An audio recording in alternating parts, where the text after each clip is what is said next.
It's me Sayyid Muhammad Hassan Rida from mathemaths.com. Let's start with question number 7 of exercise number 2.1. The statement of this question is a into a minus b plus c into minus bc.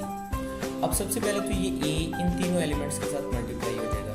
a के साथ multiply हुआ तो a square आ गया. a b के साथ multiply होगा तो a b आ जाएगा. a c के साथ मल्टीप्लाई हुआ तो a c आ जाएगा. अब हम ऐसा कहते हैं कि ये a स्क्वायर और a c को रीअरेंज कर लेते हैं, यानी आपस में एक दूसरे के साथ अटैच कर देते हैं. तो यहाँ पे a स्क्वायर प्लस ए सी आ गया.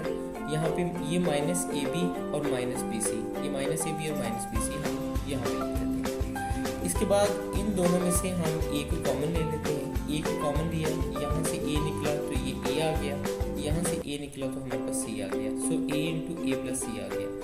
इन दोनों में से हम माइनस बी को कॉमन ले लेते हैं. यहाँ से जब हमने माइनस बी को कॉमन लिया तो ये हमारे पास a प्लस सी आ जाएगा. अब यहाँ भी a प्लस सी है, यहाँ भी a प्लस सी है. इन दोनों में से हम a प्लस सी को कॉमन ले लेते हैं तो यहाँ पे a माइनस बी आ जाएगा.